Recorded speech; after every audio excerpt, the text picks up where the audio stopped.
This is what Jesus is describing the Christian life now, that it's all about him. It's all about living for him. And that he's even above your mom. You need to love Jesus more than your mom. Isn't that crazy? I would like to see that sermon preached on Mother's Day, that you need to love Jesus more than your mom on Mother's Day. Somebody do it. Come on, Delane, Bill, I don't know, somebody.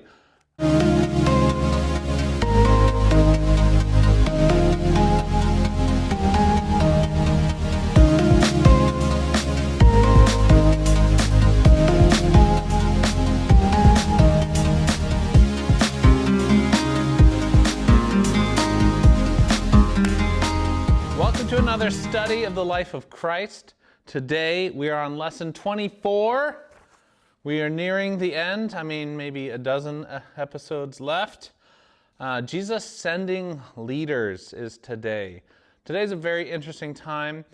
We know Jesus has chosen the 12 and appointed them as apostles from his disciples.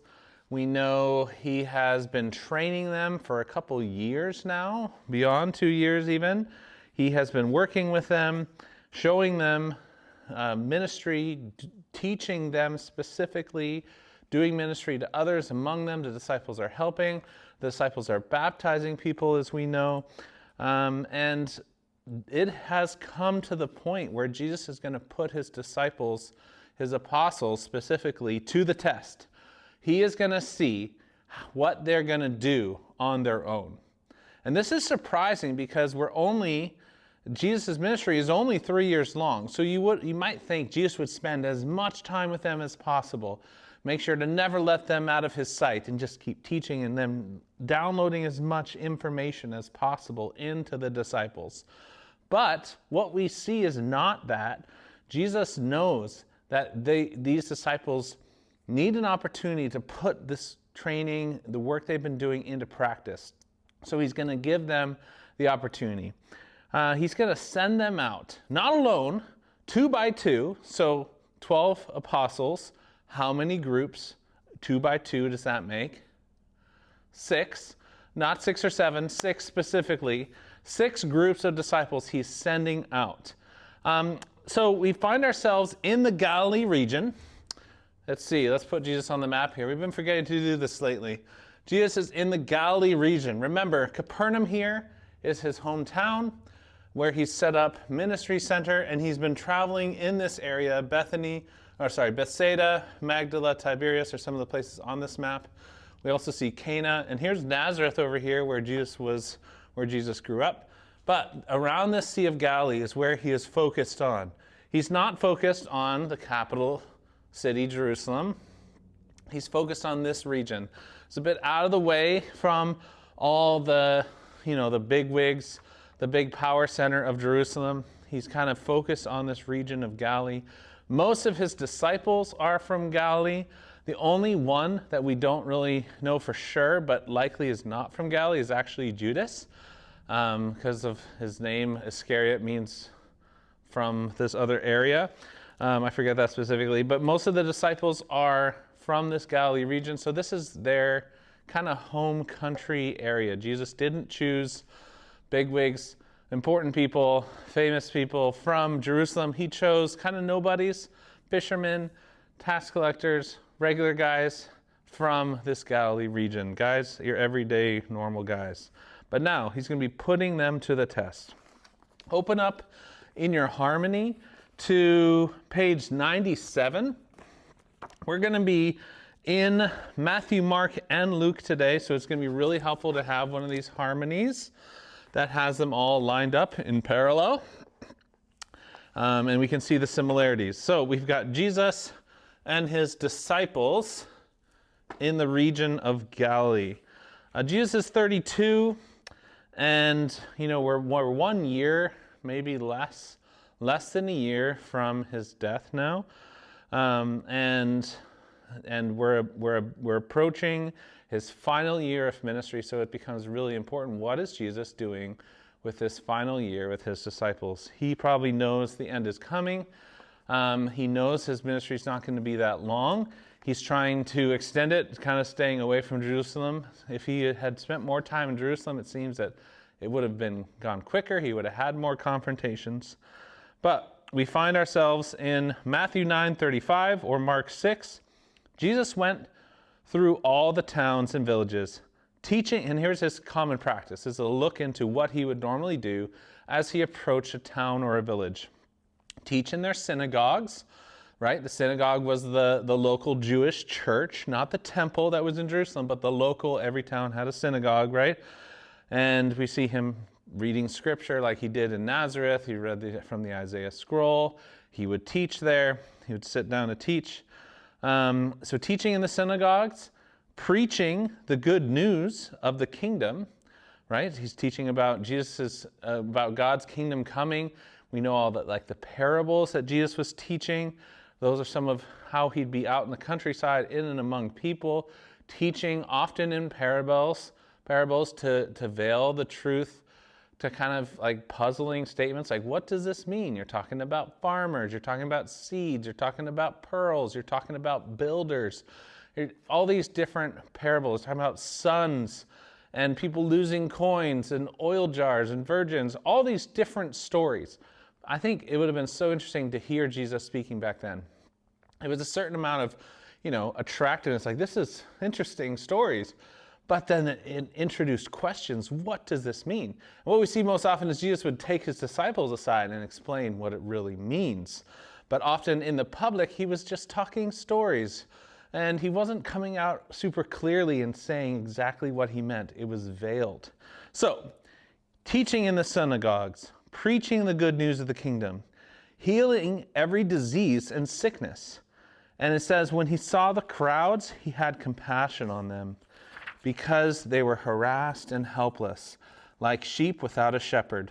Now, Matthew 9:37 is where we are now. Then he said to his disciples, the harvest is plentiful, but the workers are few.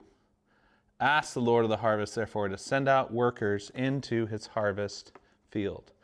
So Jesus is looking at these crowds as he's traveling around, and he has compassion for them because they're lost, right? They're sheep without a shepherd. They're wandering. They don't know what to do. Why were so many people coming out to Jesus? They were desperate for a Messiah. They were desperate for someone with the answers. They were looking to Jesus and listening to him because they were seeking and they were lost and they're looking for guidance. So Jesus looks at the crowds. Jesus is attracting large crowds at this point, and he just sees them as wandering. And so he tells his disciples, pray, because there's so much work to be done. Pray that God will send workers into the harvest. The harvest is ready. The people are ready to hear the good news. We need more people to share it with them. So he decides to send out his 12, his apostles, his recently chosen 12, and send them out. Multiply, divide, and conquer. I don't know, there's just in a group here, but he's pair, 6 pairs of disciples. Look, we can be in 6 places at once now if we send you guys out. So this is his strategy. This is what he's doing now. He's not necessarily focusing on his disciples, teaching them. He's now setting them out and seeing what he's taught them, what he showed them, how they'll handle it, what they'll do with it, how it will be multiplied out. And this is really what the Christian life is about, right? That we don't have one central pastor that does all the work. We multiply the work out. And it's not just about one person, it's about everybody equipped with the gospel being sent out as missionaries. So Jesus is doing this already in his short time with the disciples. They're now being sent out. So we're now to Matthew 10:1. We're also in Luke 9:1-5. Matthew has the most kind of details in this section. Mark has just a little blurbs, and Luke has just a couple statements. Matthew has a lot of extra. Matthew had a lot to say about this time. You wonder why. Well, Matthew was one of the disciples, and he probably remembers this time very clearly. Imagine what the disciples were feeling. They've spent some time with Jesus, right? Various amount of times. Some have been with Jesus from the beginning. Some, like Andrew, who was there with John, a disciple of John, saw Jesus get baptized. started following him right at the beginning of his ministry, was at the wedding of Cana probably. So for 2+ years now, he's been with Jesus. Others later seem like Matthew came quite a bit later. We see probably him one of the last called. We don't have all their callings and timelines specifically. But think about Matthew, who had not been with Jesus for very long, and already he's being sent out. Like he's following Jesus. He's called to follow Jesus from his life as a tax collector. Then all of a sudden he's chosen as one of the 12. And he's like, why me? You know, like possibly feeling. Probably the other disciples were like, why Matthew? Probably the same question. And now he's being sent out. And he's like, I'm not ready. You know, like who's ever had that feeling where they're like, I need more teaching before we take the test, right? Like, teacher, or like in band class, like we're not ready for this song for concert. Like all these different emotions when you feel like you're not ready yet. Like, Dad, why are you taking the training wheels off my bike? I'm not ready. Like that's a common feeling of not being ready. But we can also develop a lot of fear, right? We have our leader, our parent, our teacher, someone who's like, we just expect them to do it. They're the expert. We're not ready. Like it's kind of like adulthood when you become an adult. And then something bad happens and you look around and you look around for an adult to help. And then you realize you are the adult in the room. So then you're looking around for like an adultier adult, someone who's older and more experienced.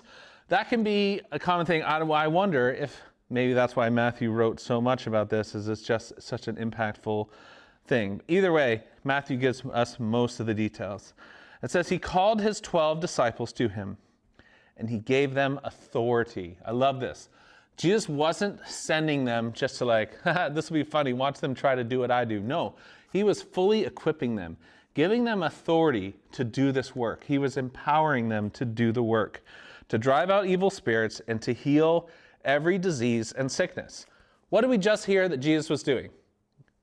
Going from town to town and doing what? Preaching, teaching in the synagogues, preaching the good news, healing the diseases, and driving out demons, right? What is he sending out his disciples to do? The exact same work, exactly.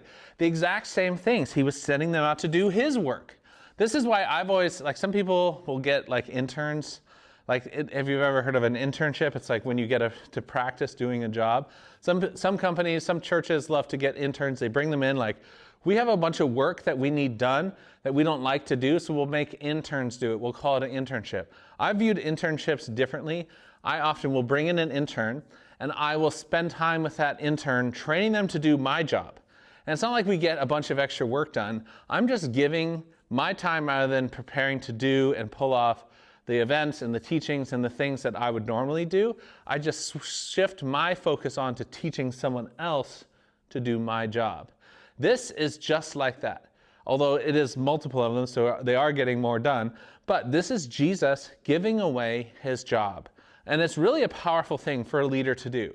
We can often hold like, ooh, no one else can do this. I want to be the only one who knows how to do this.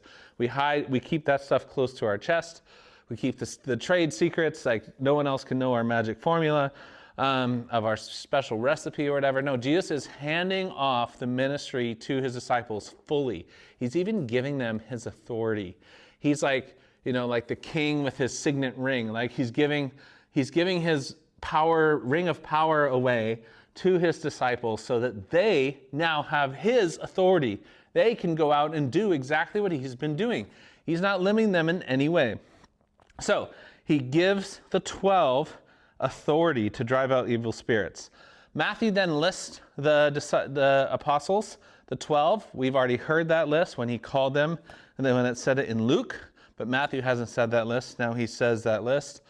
I want to point out one, Simon the Zealot and Judas Iscariot, who betrayed him. It says it in there because this was written after. How do you think Jesus felt about giving Judas authority, and how did that work? I don't know, but I think it's so interesting that Judas, who was not a true believer, who rejected Jesus, who betrayed Jesus in the end, was also seemingly given authority. Maybe he wasn't, but seemingly he gave his 12 disciples authority. That's what it says. A straight reading of it would say Jesus gave Judas authority. Maybe that was hindered in some way because of his unbelief or whatever was going on. But it does show us that people who are not true believers can get involved and do the work of ministry. People who are not true believers can go on mission trips. People who aren't true believers can share the gospel. People who aren't believers can become pastors, guys. This is crazy, but we know that in the end, people are coming to Jesus and saying, Lord, Lord, like this is, after they die, in the judgment, Lord, Lord, did we not prophesy in your name? Did we not heal people? Did we not preach? Did we not do all these things for you, Jesus? And then Jesus says, depart from me, for I never knew you. You never believed in me. We never had a relationship. You did a bunch of stuff in my name, but you didn't know me. And that's a bit of a scary thing. It should wake us up to being like, wow, just because you're in church, just because you're going on mission trips doesn't mean you're automatically a believer. There's no correlation to doing the work of ministry and some type of guarantee of salvation. It's all about faith. So, Judas is in this list too. I just want to point that out. It says the 12 were sent out with the following instructions, okay? So here's the instructions that Jesus gave them. It says, do not go among the Gentiles or any town of the Samaritans. Rather, go to the lost sheep of Israel. So they're being sent on a mission trip to their home area, right? I mean, most of them were from a hometown in the Galilee area, and they're going to their own people in their own region, right? So this is like going on a mission trip, not just in Linden, but maybe in Whatcom County. And we've done that before, right? 2 years ago, we went on a mission trip to Whatcom County. We were going to Bellingham, Everson, Linden. And we went to different places locally. These were to our own people, to our neighbors, to, people that were other Whatcom Countyans, Washingtonians, Whatcom Countyans. This was not a cross-cultural mission trip. Not to say there's not a place for cross-cultural mission trip. The gospel had to go cross-culturally, but this first one was a local mission trip. Similarly, when we've gone to Chicago or Colorado, those are people in our country. It's a different state, different city, but those have been local mission trips. Other trips we've done, like Mexico or Gold River, it's a bit of a cross-cultural experience where you're sharing the gospel with someone of a different culture and a different language, like in Mexico. But this first one was local, and I think that's important. If you're not doing locally, what you feel called to go and get a plane ticket to do internationally, you should pause and question, does God really want me to go spend thousands of dollars to go on a mission trip when I'm not even sharing the gospel with the people around me? I would check that before you do that. Because nothing magically changes when you're on a missions trip. All of a sudden, I have a heart for sharing the gospel because I'm cross-cultural. No, you need to be putting that into practice where you are. And so Jesus sends them to their own people first, not to the Gentiles, to the lost sheep of Israel, right? Directly connected to Jesus' statement. He looked at the crowds, had compassion on them because they were like sheep without a shepherd. So he sent them to the lost sheep of Israel. And he said, as you go, preach this message. Okay, so here's what they're preaching. The kingdom of heaven is near. So he's saying God's kingdom is near. God's kingdom is coming. Get ready. Because what's about to happen very soon, less than a year from now? Easter, Good Friday, the resurrection. Also, that's going to happen in 1 week from now. So get ready. Jesus, in our time, Jesus is saying the kingdom of God is coming. It's about to get real. It's very soon. So preach that the kingdom of heaven is near. Heal the sick. Raise the dead. Cleanse those who have leprosy. Drive out demons. Freely you have received, freely give. So he sent them out to do his work again. And with the authority that came with Jesus. So the people would now see wow, this person's speaking the truth. How can we deny this person, it's enabling them to believe because these people are healed. God is with these apostles, and those people have been with Jesus. Now Jesus, we've heard of Jesus doing these things. Now his disciples are doing this. Wow, it's not just some magic trick. Like, his disciples are doing it now too. So God is with the disciples. This is interesting. He challenges them. So if you're about to go on a trip, what would you do first? Maybe plan your itinerary. First we'll go to, Bethsaida. Then we'll, I know the road to go to this town. No. Well, maybe a little bit of that. Then what do we need next? Supplies, right? So we pack, I've packed for so many trips. It's like an art form, packing for trips. My wife makes a good packing list for all the kids. We get all our stuff together, 3 changes of clothes, winter coat because we're going to be in the snow, boots, skis, so much stuff. I have a big family, right? 5 kids. For us to pack up and go on a trip is a massive endeavor with lots and lots of stuff. So, disciples, do they need stuff? No. It says, do not take any gold or silver or copper in your belts. Don't even bring money, right? Like, if you're not going to bring everything you need, at least bring some money so you can buy what you need when you get there. No, don't take any money. Take no bag for the journey or an extra tunic, not even an extra coat. What if it gets cold? Or sandals or an extra sandals or an extra staff, for the worker is worth his keep. So he's like, God, what is he doing here saying that you can't bring anything? I think he's, if you don't have any stuff, he says the worker is worth your keep. If you're going to be doing the work of ministry, if you're going to be doing the things you're supposed to be doing, other people are going to meet your needs, right? If you're healing people, guess what? Those people, they're going to be grateful, and they're going to invite you over for a meal, and they're going to take care of you. If you go out and you're like, I don't want to talk to anybody, I'm scared, and don't talk to anyone, you're not going to meet anyone, and you're not going to get invited for any meals, and you're going to starve. I think Jesus was intentionally setting them up in a situation where they had to do the work of ministry, and they had to be dependent on God for what they needed. And it was opening up a whole new thing. They could have been completely self-sufficient, I don't need anybody. Kind of like I went on my sabbatical road trip, and I had my car with my bed and my stove and my cooler, and I had everything I need. I didn't have to talk to anybody. I didn't have to knock on any friends' doors and stay the night. I didn't even need to get a hotel. I could just pull up in a parking lot and have exactly what I needed. I had all my stuff in my rooftop box, completely self-sufficient. Nothing like this is how he sent them out. You are entirely dependent on others. Others that Jesus wants them to do the work of ministry with. And then God would be providing. So the worker is worth his keep. Whatever town or village you enter, search for some worthy person. Stay in his house until you leave. As you enter the home, give it your greeting. If the home is deserving, let your peace rest on it.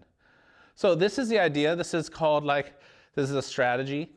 And when you go to a new place, especially in missions, is to find the person of peace. And this is actually critical in missions, that you find local people who will open doors for you. Because when you're a newbie in town, you don't know anybody, you're completely dependent, you don't know what's going on, you need the help of a local to do the ministry. And so, so it's been coined as this person of peace that you need to find as you enter a new town. Someone who is well known in the community, well respected, maybe has some resources, enough room for you to stay with them and latch on to them. Leverage their influence and their character and their reputation to do the work of ministry. Like my dad was talking about, when he was doing homeless ministry up in Vancouver, that when he mentioned that he was Ray's cousin, somebody they all knew, it opened all these doors for him. And everyone's like, oh, you're Ray's cousin, come over here. He had instant trust because of a known association. This is what Jesus was strategizing with them. Find the person of peace, find the home, and stay there the whole time, build that relationship, and use that relationship to meet other people and to do ministry. So, and then it says, so if it's deserving, let your peace rest on it. If it's not, let your peace return to you. If anyone does not welcome you or listen to your words. Shake the dust off your feet when you leave that home or town. I tell you the truth, it would be more bearable for Sodom and Gomorrah on the day of the judgment than for that town. So he's saying if you're rejected, if they reject you, don't waste any more time. Shake the dust off your feet, have nothing connected to that town anymore, and leave. Your time is done. Don't throw your pearls to swine, kind of idea. I'm sending you out like sheep among wolves. Therefore, be as shrewd as snakes and innocent as doves, which is such an interesting thing. He's sending them as sheep among wolves, and then he talks about how dangerous it is and how challenging this is going to be. So here we have some warnings from Jesus. Be as shrewd as snakes. Snakes are known as, they're sneaky, they're cunning, they slither, right? So be as shrewd as snakes, but also innocent as a dove. Like, be trusting, but also be wise, right? Like, don't fully let your guard down. Keep being suspicious. I don't know, trust but verify is another statement people use, right? Like be innocent, be trusting, be peaceful, but also don't just give the whole farm away, right? Be also shrewd as a snake. Be wary, because there's going to be enemies out there. You're going to be sheep among wolves. People may want to eat you, devour you. So you have to be careful. It's not just a free-for-all. Like when we're in Chicago, right? We're doing ministry on the streets of Chicago. We're not just going to any neighborhood, not at any time of the day. We are being careful. We're trying to be wise. But we're also trusting God that he's going to protect us. But we're also being wise. It is this balance, right? Verse 17 of Matthew 10, be on your guard against men. They will hand you over to the local councils and flog you in their synagogues. We know there's a lot of Bible stories about that kind of stuff happening. On my account, you will be brought before governors and kings and witnesses, and to them and to the Gentiles. But when they arrest you, do not worry about what to say or how to say it. At that time, you'll be given what to say. We just finished studying Acts. There's some powerful times where Peter and Stephen and others are brought before the councils, and the council literally says about them, where did these guys come from? They are not educated. How are they speaking like this? They noticed they had been with Jesus. I just read Stephen's account. It says the people had nothing to say. Stephen's arguments were so good. Did they study for that? No. This is what happened. At that time you'll be given what to say, for it will not be you speaking, but the Spirit of your Father speaking through you, right? So with this authority that Jesus gave them, with the Spirit Jesus has given us, this is us. I don't know if you got it yet, but this is us, right? Given the Spirit to go out and speak. There's more warnings about how dangerous it is. Basically, Jesus is saying, they hate me, they're going to hate you. You are not greater than your master. A servant is not greater than your master. You're going to have the same experience as I do. All the Jewish leaders are against me. You're going to find people who love you, but you're also going to find people who are totally opposed to you and upset by you and doing everything they can to hurt you and kick you out of their towns. So be careful. But 26, do not be afraid of them. There is nothing concealed that will not be disclosed, or hidden that will be not known. So do not be afraid of them. And then 32. That's so good. 29. Are not 2 sparrows sold for a penny? Yet one does not fall to the ground apart from the will of your Father. So God knows you, and God cares about you. He even knows about the trials of a little bird. Whoever acknowledges me before men, I will acknowledge him before my Father in heaven. But whoever disowns me before men, I will disown him before my Father in heaven. Do not suppose that I've come to bring peace on earth. I did not come to bring peace, but a sword. And then this is really interesting. Like we talked about at Snowblast, the expectation of what kind of Messiah Jesus was going to be. And then it says, verse 37, anyone who loves his father or mother more than me is not worthy of me. Anyone who loves his son or daughter more than me is not worthy of me. Anyone who does not take his cross and follow me is not worthy of me. Whoever finds his life will lose it. Whoever loses his life for my sake will find it. This is what Jesus is describing the Christian life now, that it's all about him. It's all about living for him. and that he's even above your mom. You need to love Jesus more than your mom. Isn't that crazy? I would like to see that sermon preached on Mother's Day, that you need to love Jesus more than your mom on Mother's Day. Somebody do it. Come on, Delane, Bill, I don't know, somebody. I could do it too. But somebody preach that sermon. Love it. That would be awkward. It doesn't say, it's not saying it's supposed to be mean to your mom, but that you need to love Jesus even more. And Jesus actually somewhere else says, like, you have to hate your mother. It's that you love Jesus so much that your mother's not competition to Jesus, right? So he sends them out. Luke 9:6 or Matthew 11:1. After Jesus had finished instructing his 12 disciples, he went on from there to teach and to preach in the towns of Galilee. And then 9:6. So they set out, went from village to village, preaching the gospel and healing people everywhere. So the disciples go out and do it. And what's so interesting, I don't know how long this time was, but they come back and they probably told stories to Jesus about all the things that happened. And he's probably like answering their questions, like, Jesus, they asked me this question.